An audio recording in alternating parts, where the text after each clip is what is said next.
In the 73rd quadrant of the Milky Way, where civilizations measured their worth in planetary conquests and dimensional transcendence, there existed a weapon so powerful that its mere mention could reduce entire species to quivering masses of existential dread. The Vethali, a species that had mastered the art of fear manipulation millennia before most races discovered fire, had created what they pompously called the Dread Mist to artificially conquer the Earth, from which far less human beings write up a gaseous cocktail of carefully calibrated pheromones, neural inhibitors, and atmospheric adjusters designed to tap into the primal fears of any sentient. No, the Vethali resembled what could only be described as an 8-foot-tall cross between a praying mantis and a Victorian lampshade, complete with a tendency to speak in hushed, reverent tones about the sacred art of terror. Their society was structured around fear hierarchies. The more species you could reduce to weeping puddles, the higher your social standing. They collected fear responses like humans collected stamps, displaying holographic recordings of alien panic attacks in their prestigious fear museums. Their capital city, Tremulous Prime, housed the galaxy's most extensive archive of phobias, with sections dedicated to everything from agoraphobia to xyrophilophobia. That's the fear of forests, not a fear of xylophones, though they had that too. When the Vethali's deep space probes finally stumbled upon that small blue-green marble orbiting an unremarkable yellow star, they rubbed their razor-sharp appendages together in gleeful anticipation. Earth, they discovered, wasn't just populated, it was positively infested with beings who seemed to specialize in creating their own fears. The preliminary scans revealed a species so chronically anxious that their entertainment media primarily consisted of horror stories, dystopian futures, and reality television. The Vethali's chief xenopsychologist, Krelth the Terrifying, a title earned by making a galactic counselor faint at a diplomatic dinner, delivered his assessment with characteristic melodrama. "These humans are fascinating specimens," Krelth's report began, his antennae quivering with academic excitement. "They possess the remarkable ability to manufacture fear out of thin air. Their young deliberately seek out activities that elevate their heart rates and flood their systems with adrenaline. They call it fun. They regularly consume beverages that alter their mental states, then willingly place themselves in confined spaces with strangers to perform what they term karaoke. Most perplexing of all, they voluntarily watch other members of their species get eliminated from television shows for failing to survive on islands." The report continued for several hundred pages, each observation more bewildering than the last. The Vethali's strategy for Earth seemed almost too simple. They had developed a sophisticated fear deployment protocol over the centuries.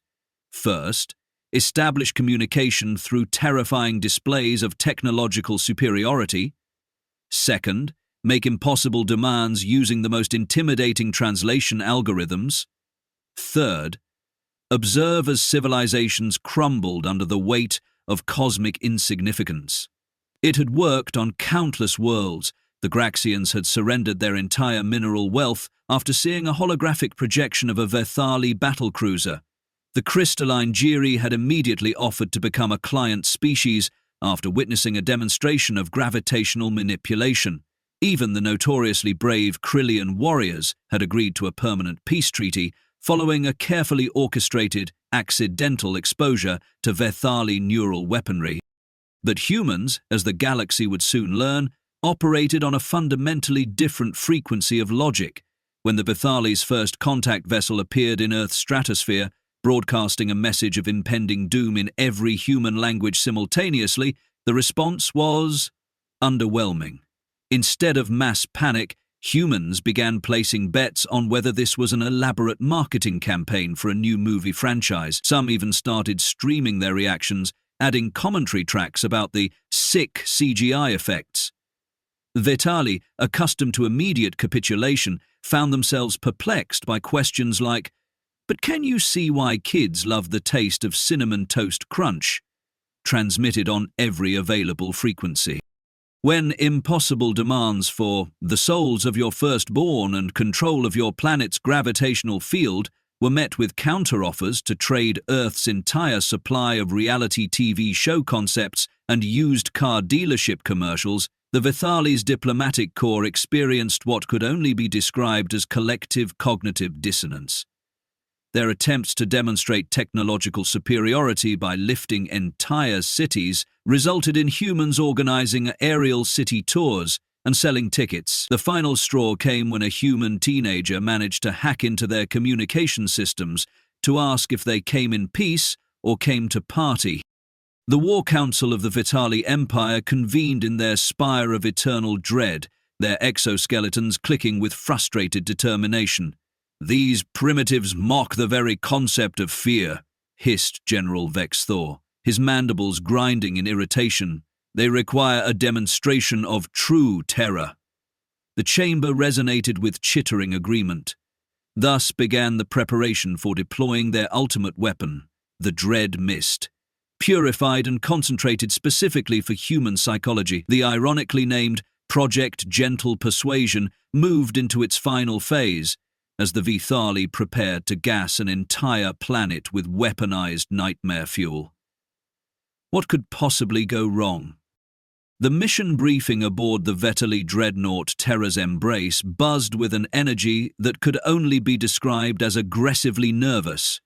Commander Zelithi paced before his crew, his 3 rows of eyes blinking in perfect disharmony as he attempted to project confidence while his antennae twitched with increasing frequency. "Remember, subordinates, this is a standard fear application. We have never encountered resistance to the Dread Mist ever in the entire documented history of our species, which spans 12 millennia. Not once." The repetition wasn't helping anyone's confidence levels, least of all his own. Junior Officer Greth, fresh from the Academy of Induced Panic, raised a trembling appendage. "But, sir, preliminary scans show these humans consume something called ghost peppers for recreational purposes, and consider a beverage made from rotten beans to be a morning ritual. Their cities pump industrial exhaust directly into their atmosphere, and they voluntarily overcook meat for religious celebration." The briefing room fell silent, save for the gentle whirring of environmental systems designed to maintain optimal terror-inducing conditions. Captain Frickstar adjusted his ceremonial fear crown, which was beginning to feel uncomfortably tight. "Nonsense! Every species has primal fears. Watch and learn, rookies." As their vessel descended through Earth's atmosphere, its hull designed to maximize terror through reality-warping angles and non-Euclidean geometry, the crew prepared themselves for the inevitable wave of global panic that would surely follow. They conducted final equipment checks on their fear-monitoring devices, calibrated their panic sensors, and practiced their most intimidating poses in the reflection panels. Everything was going according to millennia of terror protocol. The deployment zone selected was New York City, a place the Vethali xenopsychological team had identified as maximum density population center with optimal panic probability vectors.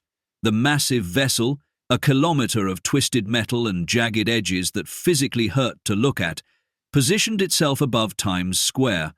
With a theatrical hiss worthy of a low-budget horror film, the ventral panels opened and began releasing the dread mist in billowing clouds of sickly green vapor. The crew watched their monitoring equipment with bated breath, though Vethali didn't technically breathe as the gas spread rapidly through the urban canyons. The atmospheric composition readouts were perfect. Concentration levels, optimal. Dispersion pattern, flawless. Fear response detectors, error, 404. The crew frantically recalibrated their instruments as the first human reactions filtered through their audio pickups. "Hey, does anyone else smell that?" A voice crackled through. "Yeah, smells like someone's cooking with too much garlic again," another chimed in. "Dude, that's exactly like my grandmother's house during holidays." The monitoring equipment wasn't malfunctioning. It simply couldn't comprehend what it was detecting. Curiosity instead of terror, comparison instead of panic, and worst of all, mild annoyance from humans who had to step around the gas clouds. Individual reactions manifested in what the Vethali database later classified as Species 7834, completely missing the point. A hot dog vendor paused mid-transaction, sniffed the air thoughtfully, and remarked, "That's weirdly nostalgic. Reminds me of that time I accidentally mixed bug spray with Febreze." Office workers began taking selfies with the green vapor clouds using filters they termed early 2000s vampire movie aesthetic. A group of tourists from New Jersey declared it definitely better than the usual subway smell. Meanwhile, the Vethali's psychological warfare officers suffered what their medical personnel diagnosed as acute existential confusion syndrome. Captain Frickstar's vestigial vocal cords vibrated with increasing desperation. "Increase concentration by 30%. The fear response must manifest." The ship's chemical dispensers labored overtime, pumping out enough dread mist to induce catatonic terror in 3 lesser galactic species simultaneously. The green haze thickened until visibility dropped to mere meters. Surely this would finally trigger the appropriate neurochemical cascades of primal dread. The crew leaned in collectively, their compound eyes reflecting hope against all tactical assessments. Instead, humans began offering helpful suggestions. "You know what that smells like now?" "My ex-boyfriend's apartment after taco night," came one observation. Another human had begun taking notes on their phone. "Sweet, slightly acidic top notes with undertones of, is that licorice? And skunk, with just a hint of gym sock." A food blogger appeared live on Instagram, dramatically sniffing the air and declaring, "I'm getting notes of rotting eggs with a surprisingly pleasant finish of synthetic vanilla. 5 stars for originality, -2 for aromatherapy value." The Vethali's terror inducement system wasn't just failing, it was being reviewed on Yelp. Word traveled fast through the galactic grapevine, especially when it involved schadenfreude at the Vethali's expense. Within standard cycles, half the Galactic Council appeared in holographic projection form above Earth, their representatives eager to witness what the more snarky species were calling the Great Vapor Flop of 2525. The Graxians floated in their containment suits, their ethanol-based bodies bubbling with what passed for laughter. The crystalline Jirii refracted light in patterns that translated to barely contained glee. Even the Krillian warriors, renowned for their stoicism, had arranged themselves in a configuration that suspiciously resembled a row of spectators at a cosmic sporting event. "Increase atmospheric saturation to maximum spectrum," General Vexthor commanded, his mandibles clicking so rapidly they generated their own white noise. "They cannot possibly analyze what they cannot comprehend." This strategic brilliance was immediately undermined by a human in a lab coat, who jogged out of a nearby building dragging what appeared to be scanning equipment and looking absolutely thrilled. "Finally," the scientist exclaimed to no one in particular, "something interesting to do this Tuesday." The Vethali's sophisticated terror delivery system was now being subjected to the same scrutiny as discount store perfume. The humans, in their characteristic fashion, began what they termed crowdsourcing the apocalypse. Social media exploded with comparison threads. Alien gas smells trended alongside "What's in Vapor?" with contributions ranging from the mundane, "exactly like that 2015 batch of Axe body spray that killed my cat," to the oddly specific, "mixed petrichor, low tide, and that particular brand of anxiety I feel at dental appointments." Someone created a Spotify playlist called "Songs That Smell Like This," featuring industrial metal and death metal exclusively. Professor Malcolm Chen, a chemical engineer who had apparently been waiting his entire career for this moment, appeared on every news network with homemade spectrographic analyses. "The compound structure is fascinating. It's like they took every unpleasant smell in the universe and configured them to trigger evolutionary fear responses, which is brilliant, really. Except humans evolved in environments where these smells meant food's gone off, or predator nearby, not cease to exist. His enthusiasm was matched only by his complete disregard for the aliens currently attempting to conquer his planet. The Vethali, meanwhile, descended into what their xenocultural liaison described as aggressive problem-solving panic. They cycled through their emergency fear protocols with increasing desperation. The gravitational well-inducer that made people feel like they were falling. Humans invented parkour wearing fear gas-scented perfume. The reality distortion field that made solid matter appear transparent. Humans called it budget virtual reality and argued about whether it was better than existing VR porn. The isolation matrix that separated each victim in personal void spaces. Humans named their pocket dimensions and started rating them on TikTok. Perhaps, Lieutenant Baxter suggested nervously, whose tactical academy theses had been titled 1,000 Ways to Induce Xenophobic Terror. The primitives require visual stimuli to trigger appropriate fear responses. The word primitives was beginning to lose its edge, especially when said primitives were currently hosting podcasts titled, "Is Our Alien Invasion Actually Performance Art?" The crew reluctantly agreed to attempt more traditional scare tactics, though morale was approaching what motivational posters would dramatically understate as rock bottom. The Vethali's next gambit involved manifesting personal nightmares from subconscious extractions. A 60-foot spider with too many eyes and not enough logic appeared in central London. Humans immediately organized an impromptu spider rave, with light shows reflecting off its multiple pupils.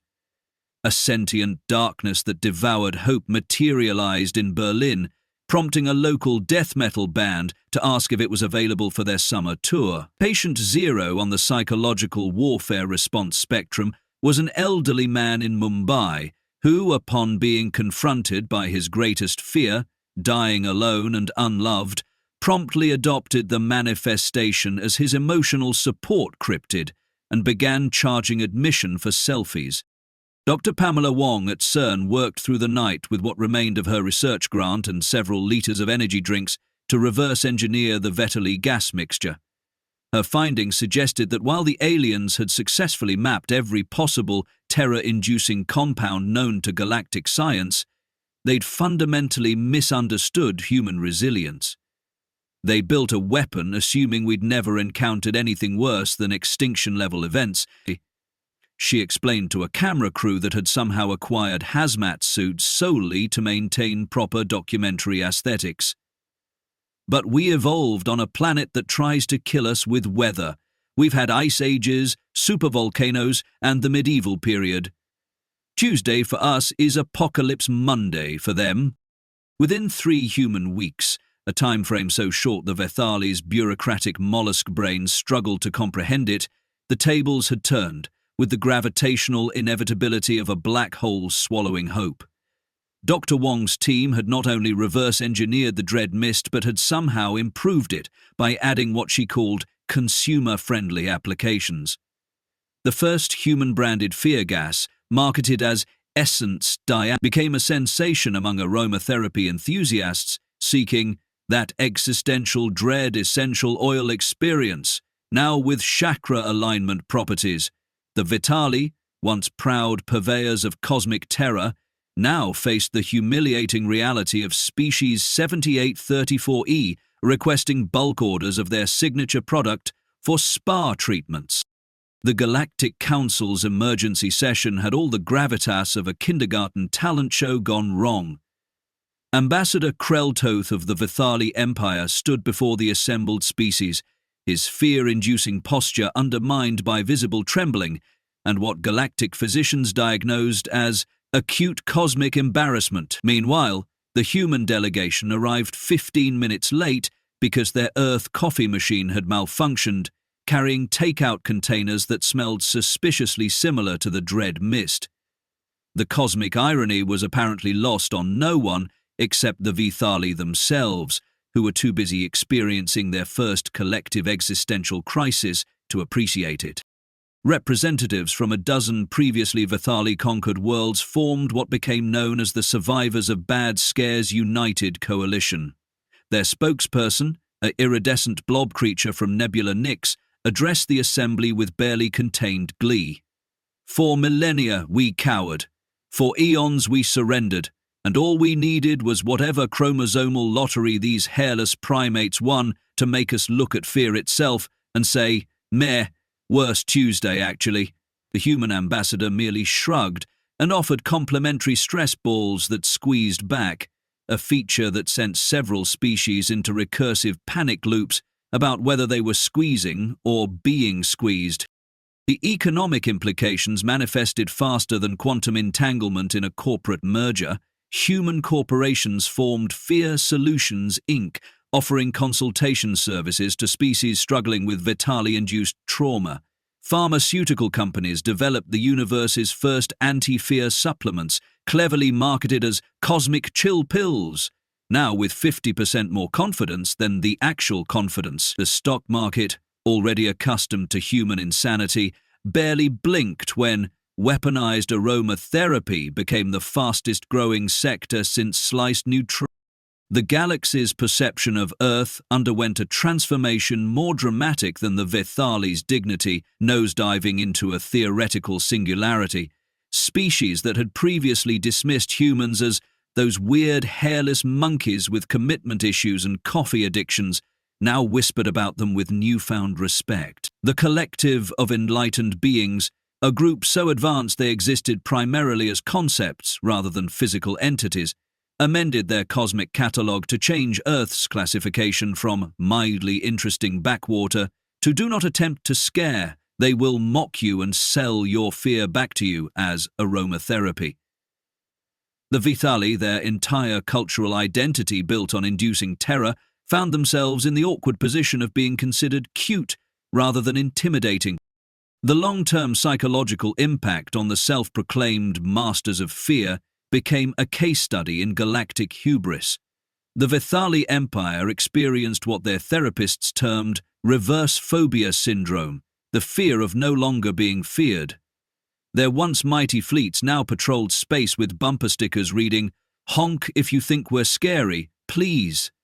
Some Vethali resorted to attending Earth-based self-help seminars titled "Rebuilding Your Intimidation Factor" after total cultural humiliation. Their tourism board desperately rebranded their home world as a retro-fear experience destination, with all the success of a chocolate teapot. As the dust settled and the last wisps of dread mist evaporated into atmospheric insignificance, humanity continued its trajectory through the cosmos with characteristic obliviousness to its own impact. The incident became a footnote in Earth's growing collection of times we accidentally fixed galactic problems. The Vethali, their empire effectively neutered by weaponized indifference, eventually found new purpose teaching Introduction to Overcoming Fear classes at community colleges across the galaxy. General Vex Thor, once the terror of 3 spiral arms, now ran a successful line of aromatherapy candles called Gentle Menace that smelled like regret and chamomile. The moral of this cosmic farce? When evolution gifts a species the ability to be scared of everything simultaneously while also being too stubborn to stay scared for longer than a news cycle, the universe itself adjusts its parameters. Fear, it turned out, was just another marketing opportunity waiting to happen. As for the Vethali's ultimate weapon, it now sits in the Smithsonian's Artifacts of Alien Cultural Misunderstanding exhibit, right between a Zorgonian peace treaty written with invisible ink and a Pleiadian diplomatic gift basket containing 73 varieties of space fungus. The plaque reads, "Here lies the dread mist. It came, it saw, it got reviews on Yelp. The galaxy spins on, slightly more amused than before while humans continue to find new ways to turn existential threats into lifestyle brands. Some things, apparently, are more terrifying than terror itself."